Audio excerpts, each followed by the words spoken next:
مفتی صاحب قبلہ ایک سوال جو آپ نے ارشاد فرمایا ہے وَتُعَزِّرُوهُ وَتُوَقِّرُوهُ جی جی کہ تعظیم و توقیر کے حوالے سے، تو ایک سوال یہ بھی کیا گیا ہے، بلکہ اس طرح لوگوں کو گمراہ بھی کیا جاتا ہے کہ وہ صحابہ کرام جو ہیں وہ اس وقت موجود تھے سرکار دو عالم صلی اللہ تعالیٰ علیہ وآلہ وسلم، ان کے وضو کا پانی بھی وہ اپنے جسموں پہ ملنا جو ہے وہ سعادت سمجھتے تھے اور لیتے تھے، اس کے علاوہ منہ مبارکہ نالین مبارکہ کا ادب احترام کرتے تھے۔ تو وہ اس وقت کی بات ہے جب سرکار دو عالم صلی اللہ تعالیٰ علیہ وآلہ وسلم حیات ظاہری میں سامنے موجود تھے، لیکن ابھی اس وقت اہل سنت جو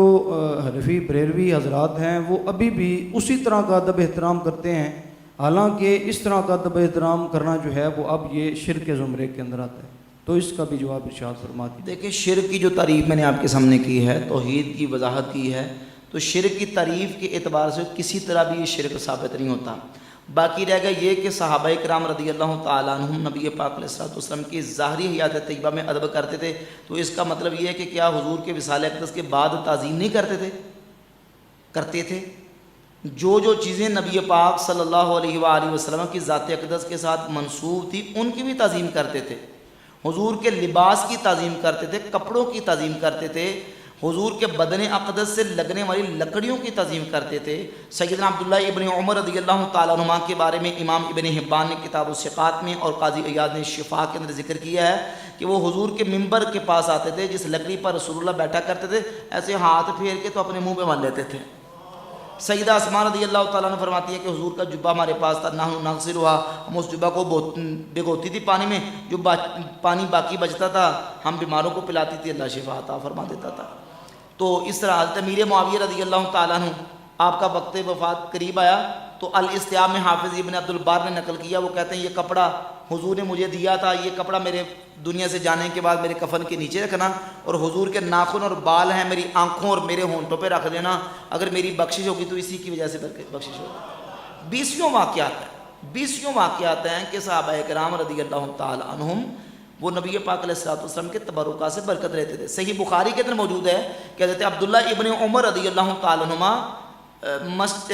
مدینہ شریف سے مکہ کے درمیان جن جن مقامات پہ زمین کے جس حصے پر حضور نے اتر کے نماز پڑھی ہے نا، تو عبداللہ ابن عمر بالالتزام ان جگہوں کو تلاش کرتے تھے اور تلاش کر کے وہاں نماز پڑھتے تھے